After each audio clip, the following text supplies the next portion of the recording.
আসসালামু আলাইকুম। আজকের সর্বশেষ সংবাদ জানাবো আমি নুসরাত। প্রথমে জানিয়ে দেব সংবাদ শিরোনাম। ক্রিকেট ও শুটিংকে মেলাতে নিষেধ করলেন ক্রীড়া সচিব। আমরা নির্বাচিত সরকারের কাছে ক্ষমতা হস্তান্তরে প্রস্তুত বলেছেন ধর্ম উপদেষ্টা। সর্বশেষ জানাবো, আজ আপনাদের কিছু দেওয়ার নেই, আমার শুধু চাওয়ার আছে বলেছেন তারেক রহমান। দেখছিলেন সংবাদ শিরোনাম, এবারে বিস্তারিত। ক্রিকেট ও শুটিংকে মেলাতে নিষেধ করলেন ক্রীড়া সচিব।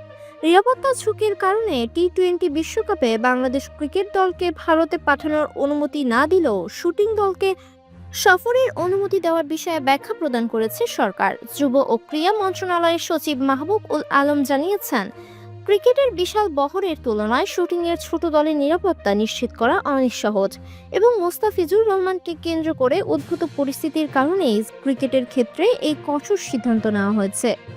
আগামী 7 ফেব্রুয়ারি থেকে ভারত ও শ্রীলঙ্কার যৌথ আয়োজনে বিশ্বকাপ শুরু হওয়ার কথা থাকলেও বাংলাদেশ সেখানে অংশ নিচ্ছে না। সরকারের পক্ষ থেকে জানানো হয়েছে যে পরিস্থিতির গুরুত্ব এবং নিরাপত্তার সব দিক পর্যালোচনা করে এই দুই ভিন্ন খেলার বিষয়ে ভিন্ন ভিন্ন সিদ্ধান্ত নেওয়া হয়েছে। সচিব মাহবুব উল আলম সংবাদ মাধ্যমের কাছে স্পষ্ট করেছেন যে শুধু ক্রিকেটার নন, একটি ক্রিকেট দলের সঙ্গে বিপুল সংখ্যক সাংবাদিক ও সাধারণ দর্শক ভ্রমণ করেন, যা বর্তমানে পরিস্থিতিতে বড় ধরনের ঝুঁকি তৈরি করতে পারে। বিশেষ করে আইপিএল চলাকালীন বোলার মোস্তাফিজুর রহমানের ওপর হামলার হুমকির পর থেকে ক্রিকেটারদের নিরাপত্তা নিয়ে সরকার ও বিসিবি অত্যন্ত সতর্ক অবস্থানে রয়েছে। আমরা নির্বাচিত সরকারের কাছে ক্ষমতা হস্তান্তরে প্রস্তুত বলেছেন ধর্ম উপদেষ্টা ডক্টর আফম খালিদ হোসেন বলেছেন, দায়িত্ব নেওয়ার দিন থেকেই বিদায়ের প্রস্তুতি নেওয়া হয়েছে। একটি অবাধ, নিরপেক্ষ ও গ্রহণযোগ্য নির্বাচনের মাধ্যমে নির্বাচিত সরকারের হাতে ক্ষমতা হস্তান্তর করে ফেরার জন্য তারা প্রস্তুত। বৃহস্পতিবার বিকেলে রাজধানীর বাসাবোতে ধর্মরাজিকা বৌদ্ধ মহাবিহার মিলনায়তনে আয়োজিত এক মতবিনিময় সভায় এসব কথা বলেন ধর্ম উপদেষ্টা। গণভোটের প্রচার ও ভোটারদের উদ্বুদ্ধ করতে বৌদ্ধ ধর্মীয় কল্যাণ ট্রাস্ট এবং খ্রিস্টান ধর্মীয় কল্যাণ ট্রাস্ট যৌথভাবে এ সভার আয়োজন করে। প্রধান অতিথির বক্তব্যে খালিদ হোসেন বলেন, দেশে একবার ক্ষমতায় গেলে নানা কৌশলে তা ধরে রাখার একটি দুঃখজনক প্রবণতা রয়েছে। তবে বর্তমান দায়িত্ব নেওয়ার পর থেকেই বিদায়ের প্রস্তুতি শুরু করা হয়েছে। তিনি জানান, এরই মধ্যে সরকারের একাধিক উপদেষ্টা কূটনৈতিক পাসপোর্ট জমা দিয়েছেন।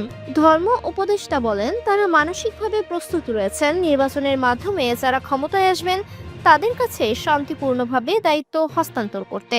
তার ভাষায়, একটি গ্রহণযোগ্য নির্বাচনের মধ্য দিয়ে এই প্রক্রিয়া সম্পন্ন হবে। আজ আপনাদের কিছু দেওয়ার নেই, শুধু চাওয়ার আছে বলেছেন তারেক রহমান। দীর্ঘ 19 বছর পর পৈতৃক জেলা বগুড়ায় দাঁড়িয়ে বিএনপির চেয়ারম্যান তারেক রহমান বলেছেন, এই মুহূর্তে দেওয়ার মতো কিছু নেই, আছে শুধু মানুষের কাছে চাওয়ার আবেদন।